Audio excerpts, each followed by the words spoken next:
Je vous propose de poursuivre notre matinée, partage d'expertise, retour d'expérience. On continue bien sûr avec cette prochaine conférence, les normes et la réglementation autour de la transition agroécologique. Comment s'y retrouver pour justement traiter ce sujet ô combien passionnant. Jean-Pierre Scaramosino, direction départementale des territoires de l'Allier. Bonjour et merci d'être à nos côtés.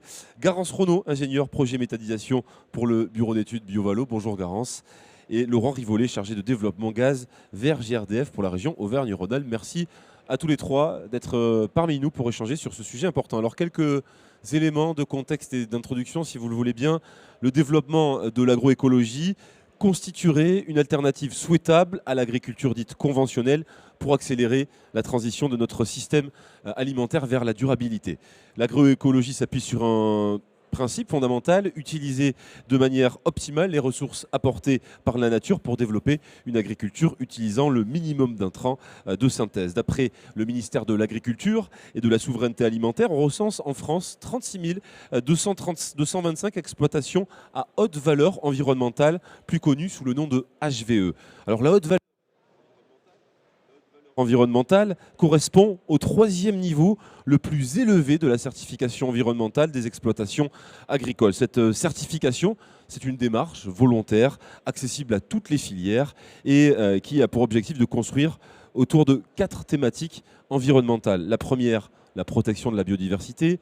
La seconde, la réduction de l'utilisation de produits phytosanitaires. La troisième, la gestion de la fertilisation. Et la quatrième, la gestion de la ressource d'eau. Alors parmi les grandes régions HVE, on en dénombre 4 en nombre d'exploitations certifiées qui sont l'Occitanie, la Nouvelle-Aquitaine, le Grand Est et la région Rhône-Alpes. Alors on va naturellement se concentrer sur le sujet de la méthanisation parmi tous les grands projets qui constituent les projets d'agroécologie.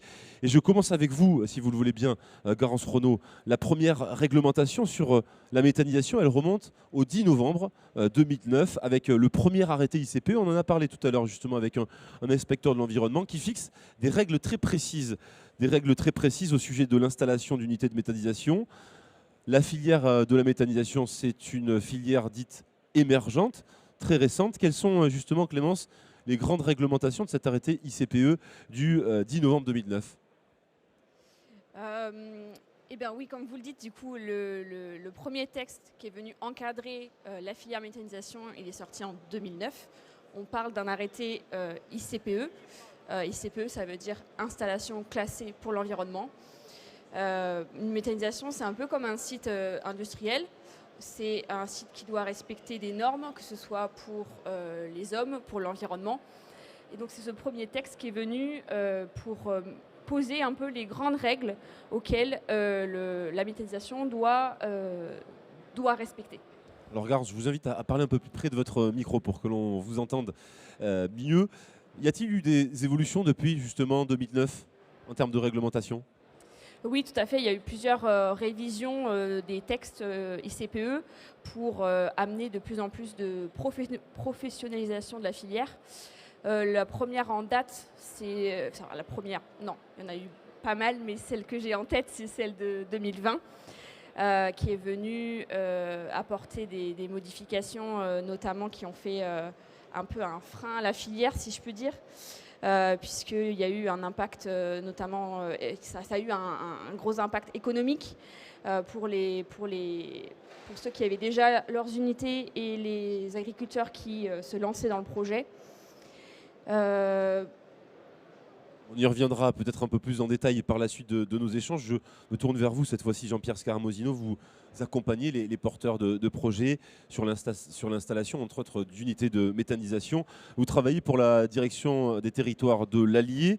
Comment, vous, au quotidien, vous accompagnez les porteurs de projets sur le sujet de la réglementation au sein de votre direction ? Et comment les porteurs de projets se retrouvent-ils justement dans cette réglementation ? Oui, donc merci de me recevoir. Au préalable, le ministère de l'écologie et celui de l'agriculture demandaient un développement d'énergie renouvelable en 2014. 2015, la loi de la transition écologique pour la croissance verte imposait 10% de biogaz dans la consommation nationale d'ici 2030. Aussi, sous l'impulsion, l'égide des préfets de région, Des comités départementaux devaient être installés dans chaque département et la DDT est le représentant du ministère de l'écologie. Au sein de ce comité départemental de suivi, donc, le référent de méthanisation, donc j'avais été nommé à ce poste. Je dois coordonner avec la Chambre d'agriculture, les services régionaux de l'État, départementaux, les acteurs financiers, les gestionnaires de réseau, accompagner les porteurs de projets dans leurs démarches administratives, demandes de subventions, etc. Donc aussi, des comités techniques de suivi ont été réalisés. À chaque fois qu'un porteur de projet souhaite construire une unité ou se lancer dans cette démarche, il passe devant un groupe technique formé des services régionaux, départementaux de l'État, du SDE, des concessionnaires de réseau, la Chambre d'agriculture, l'ADEME, le Conseil régional, et on porte à sa connaissance tout l'aspect réglementaire ou financier dont il peut avoir besoin pour mener à bien, à terme, son projet. Ces porteurs de projet, comment ils observent, comment ils considèrent cette réglementation? Elle est claire, elle est simple, technique? Comment est-ce que vous l'observez? Au fil des ans, il a fallu donc, bien sûr s'adapter aux réglementations. Pour information, en 2015, 2 unités en cogénération fonctionnaient, étaient en service dans le département de l'Allier. Aujourd'hui, elles sont au nombre de 10, principalement en injection gaz. Et d'ici 2027, 17 unités devraient être mises en service. Donc la réglementation est nécessaire pour accompagner ces porteurs de projets, puisque il faut des garde-fous, notamment au niveau des intrants. Donc la réglementation elle a évolué. Au niveau des plans d'épandage également, on ne peut pas mettre tout n'importe où et n'importe comment. Et donc de ce côté-là, la nouvelle réglementation est acceptée par les porteurs de projets, notamment le milieu agricole. Laurent, je vous propose de poursuivre. On a parlé de l'arrêté ICPE avec Garance, justement. Continuons sur les orientations européennes avec les paquets réglementaires, les textes réglementaires RED 1 et RED 2 pour atteindre des objectifs effectivement qui ont été fixés par la Commission européenne d'énergie renouvelable dans le mix européen. On a une certification. Renewable Energy Directive, excusez-moi pour mon anglais, qui encadre la traçabilité des intrants dans les unités de méthanisation, être capable d'avoir la entière maîtrise sur ce que l'on met dans l'unité de méthanisation. Quelles sont les règles prévues par RED 2, Laurent, et qui sont les agriculteurs méthaniseurs concernés? Oui. Bon, merci pour l'invitation. Donc effectivement, dans les réglementations, comme l'a évoqué M. Scarmazino, en fait, la France est dotée d'objectifs d'énergie renouvelable, mais ça vient en fait l'impulsion aussi de l'Europe, où en fait l'objectif affiché par l'Europe, c'est d'avoir 32% d'énergie renouvelable d'ici 2030. Donc c'est 30%, mais l'Europe ne fait pas que définir cet objectif, elle définit aussi les conditions pour atteindre cet objectif, c'est-à-dire de faire vraiment de l'énergie renouvelable. Et en fait, RED 2, donc, qui est la deuxième directive sur les énergies renouvelables à l'échelle européenne, s'est ouvert à la méthanisation. Et du coup, elle a fixé des conditions pour que cette méthanisation soit vraiment durable. Donc, premier critère, il y a des critères sur la durabilité des intrants qu'on va utiliser en méthanisation. C'est-à-dire qu'on ne doit pas dépouiller des sols qui ont des vertus environnementales certaines, notamment des zones protégées naturelles, des tourbières, etc. Donc ça, les intrants, on ne peut pas utiliser en méthanisation des intrants qui viennent de ce type de sol. Et ensuite, pour tous les intrants qu'on va utiliser en méthanisation, il va y avoir un calcul de l'émission que va générer la culture, la transformation, le stockage, le transport de ces intrants, un calcul d'émissions de gaz à effet de serre, et on doit arriver à une réduction de 70% des gaz à émissions d'effet de serre par rapport au gaz naturel. Donc on voit vraiment que quand on parle d'énergie renouvelable, c'est cadré par la loi donc européenne, qui a été transposée en droit français, et qui est applicable aussi de méthanisation. Alors maintenant, quels sont les sites qui sont concernés? En fait, c'est tous les sites qui dépassent les 200 normomètres cubeurs ou 19,5 gigawattheures par an. Bon, après, c'est un chiffre. Ça correspond en fait à des sites de taille moyenne. C'est-à-dire tous les sites de taille moyenne à gros doivent rentrer dans cette réglementation. Seuls les petits sites échappent à cette réglementation. Est-ce que ce texte-là peut être un levier? Parce que la réglementation, on le voit et on le verra après au travers d'une question sur le joug de la contrainte. Est-ce que justement, efforcer sur cette traçabilité, ça permet pour la filière d'être en levier? Eh ben, clairement, c'est un levier. Alors déjà, c'est un levier parce qu'on arrive à démontrer justement que la matière, enfin la méthanisation est vraiment vertueuse, premier élément. Mais deuxième élément, ce qu'on voit, c'est que même des sites qui ne sont pas obligés de rentrer dans cette réglementation RED 2 vont le faire de façon volontariste. Alors on peut dire que c'est stupide de se créer des contraintes pour aller dans une démarche volontariste, mais pourquoi? Parce qu'ils espèrent derrière, en calculant la part de gaz à effet de serre que va émettre le biométhane qu'ils vont produire, aller chercher une valorisation supplémentaire. C'est-à-dire, à partir du moment où ils arrivent à démontrer, via la certification RED 2, que ce biométhane est vraiment vertueux et ils vont aller chercher une rémunération complémentaire sur la garantie d'origine. Donc ce qu'on voit, et aussi, pour avoir échangé avec quelques agriculteurs qui sont rentrés dans cette réglementation RED 2, ça les amène à se poser vraiment des questions sur comment je vais faire ma méthanisation. C'est-à-dire, certains agris me disent, bah, voilà, maintenant, les intrants, je ne vais pas les chercher très loin, parce que si je vais les chercher très loin, le coût de transport va me pénaliser. Lorsque je vais faire une culture intermédiaire, je vais essayer de limiter le travail du sol, limiter les passages de tracteurs, parce que tous ces passages de tracteurs, ils vont être comptés dans la réglementation RED 2. Donc on voit que, pareil, le stockage, comment je stocke, comment est-ce que sur mon digestat, je vais récupérer les biogaz émis par le digestat. Enfin voilà, on voit bien que au-delà de la pure réglementation, ça génère une réflexion plus large des agriculteurs. Pour optimiser les pratiques, on l'a bien compris au travers de ce que vous venez de nous présenter. Alors, Garance et Laurent, entre cadre réglementaire fixé par un arrêté de 2020, qui lui a fait aussi beaucoup parler, celui des tarifs d'achat et des garanties d'achat. Garance, alors considéré, on a un peu brièvement parlé, mais ça va être justement l'objectif de plutôt rentrer dans les détails, considéré comme un coup de frein au développement de la filière. Des voix se sont notamment élevées sur ces textes. Que prévoit cette réglementation, Garance, sur les tarifs d'achat de 2020 et quelles ont été les nouveautés inscrites sur les conditions fixées par les garanties d'achat? Peut-être d'abord un petit rappel sur vraiment ce que c'est le tarif d'achat. Là, on parle des unités en injection, on ne va pas parler des unités en cogénération. Donc le tarif d'achat, c'est un tarif qui a été fixé par l'État pour aider la filière du biométhane à grossir, en France notamment. Ça vient donc aider les agriculteurs méthaniseurs à avoir une rémunération juste par rapport à leur gaz renouvelable qu'ils produisent.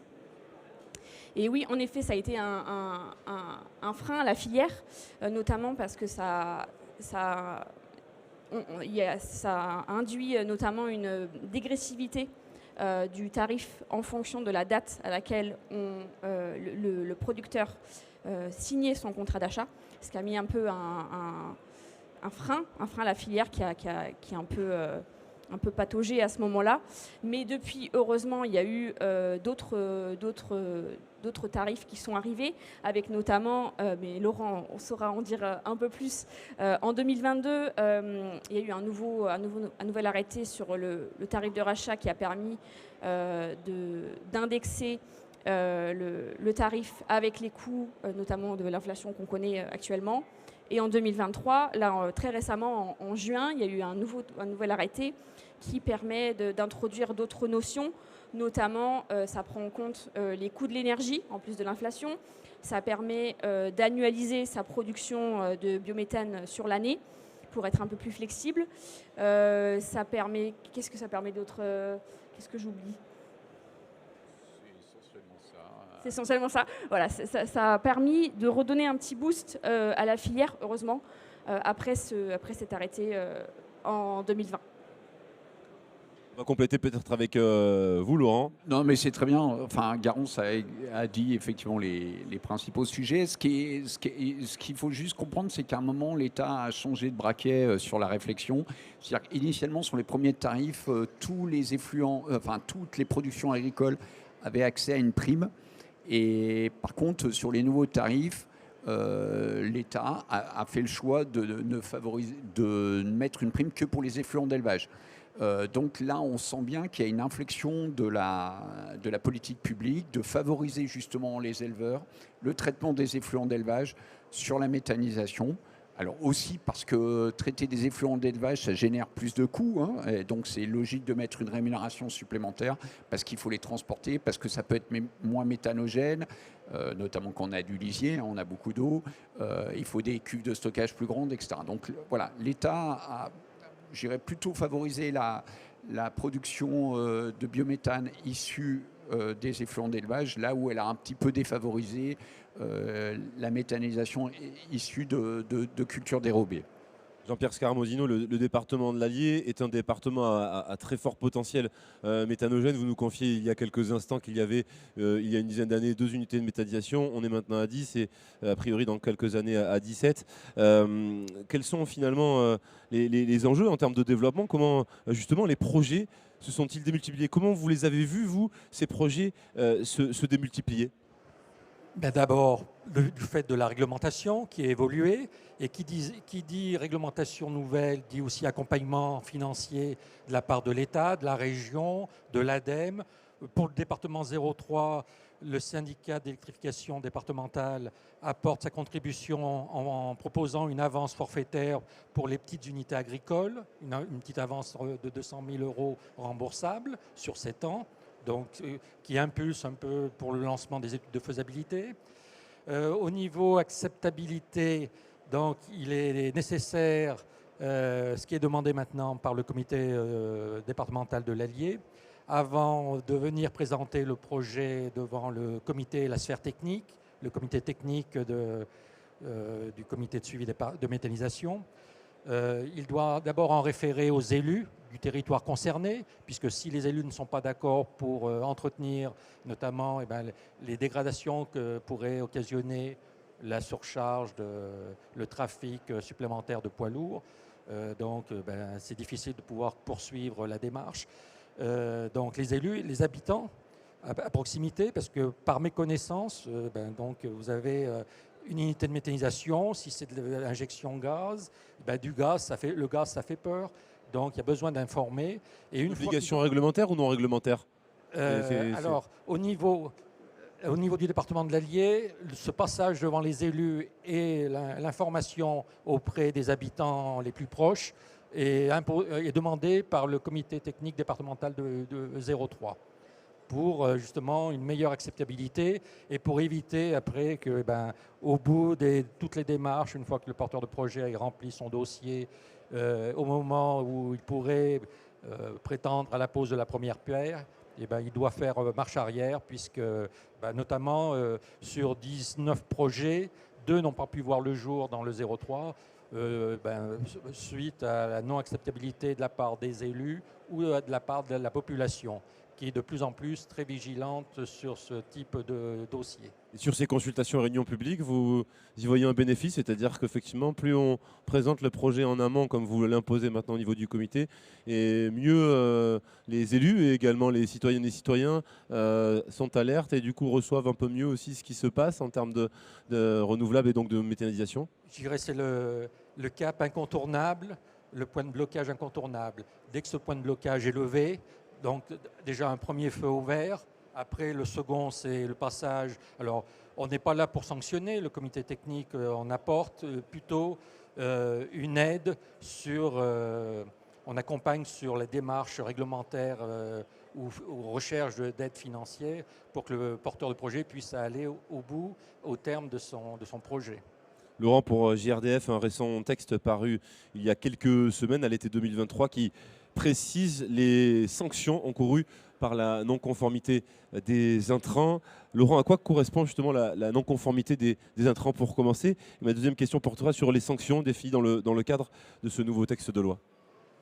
Oui, effectivement, jusqu'à maintenant, l'État n'avait pas forcément fixé de cadre législatif pour les contraintes. Donc maintenant, c'est fait. L'idée, c'est quoi? C'est qu'en fait, la France a fait un choix de méthanisation vertueuse, même avant les directives RED 2. C'est-à-dire, par exemple, interdiction de mettre plus de 15% de culture principale dans un méthaniseur. Contrairement à d'autres pays comme l'Allemagne qui n'avaient pas mis cette contrainte-là. Donc forcément, après, derrière, il faut contrôler que les agriculteurs respectent ça. Alors, globalement, en Auvergne-Rhône-Alpes, il y a des contrôles qui sont effectués. On est sur quelques pourcents, on parle de moins de 5%. Mais on n'est jamais à l'abri qu'il y ait des sites qui en prennent plus en fonction des opportunités. Donc là, l'intérêt, c'est qu'ils seront sanctionnés et les sanctions peuvent être très lourdes puisque ça peut aller jusqu'à la rupture du contrat d'achat fixé par l'État. Donc ça veut dire la mort du site parce que sans contrat d'achat, le site va plus générer de chiffre d'affaires. Voilà. Donc c'est une sanction importante et qui fait partie de l'arsenal régulatoire.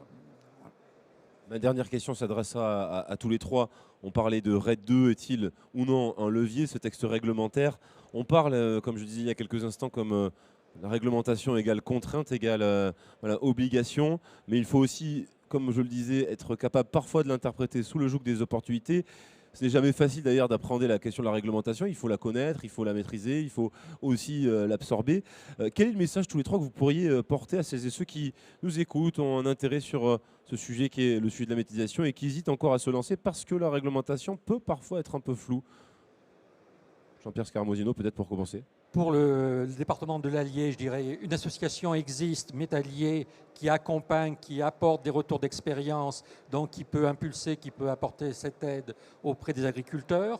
Bon, les agriculteurs discutent, se connaissent entre eux au niveau du département 03. Et les services régionaux de l'État, comme les régionaux, comme les services départementaux, sont là, veillent pour la bonne application de la réglementation et pour faire que le projet arrive à son terme comme il a été proposé au départ. Julien Delville, que l'on a eu le plaisir de retrouver justement hier, le président de l'association de Méta Allier-Garance, justement cette réglementation, comment on peut la voir aussi de façon plus positive et moins contraignante? Je pense qu'il faut le voir aussi. La réglementation, certes, ça implique des contraintes qui peuvent être financières, techniques, dans le planning, etc. Mais c'est fait aussi pour qu'il y ait le moins d'accidents possible, que ce soit environnemental, que ce soit pour les hommes, pour leur sécurité. On fixe des règles pour que, en gros, pour que ça se passe bien. Et ce n'est pas fait pour mettre des bâtons dans les roues, au contraire, c'est fait pour que les projets de méthanisation puissent s'inscrire dans les territoires, soient acceptés correctement par la population, les voisins. C'est vraiment dans cette vision-là que la réglementation est présente en France pour permettre de pérenniser correctement la filière au fil des années. Laurent Rivollet pour GRDF. Moi, je pense que mes deux prédécesseurs ont à peu près tout dit. Mais je ne vais pas les reparaphraser. Ce qui est important, c'est que ce n'est pas un frein, la réglementation, et c'est plutôt un gage de qualité des projets. Et il y a pas mal de structures qui peuvent, que ce soit les structures publiques comme la DDT des différents départements, mais aussi les bureaux d'études, comme BioValo, comme d'autres acteurs, qui peuvent aider les porteurs de projets à y voir plus clair dans la réglementation. Sur le volet réglementaire, on ne l'a pas évoqué, mais il y a un sujet qui est super intéressant, c'est que les digestats aussi sont réglementés. Ils peuvent permettre aussi de se substituer aux engrais utilisés par les agriculteurs. Ils sont compatibles dans certains cas avec l'agriculture biologique. Donc on voit, la réglementation, ça peut être aussi une opportunité pour des projets. Merci à tous les trois, merci Garance Renaud, merci Laurent Rivollet, merci également à Jean-Pierre Scaramosino pour ces échanges et pour ce partage d'expertise. Quant à nous, on se retrouvera à 11h35 pour justement évoquer avec vous, Garance, mais également Mylène pour BioValo, certification RED 2, Kesako, comment réussir son audit. On détaillera, on développera un peu plus ce que l'on a traité il y a quelques instants et ce sera de 11h30 à 12h. Merci à tous les trois et merci à celles et ceux qui nous ont suivis.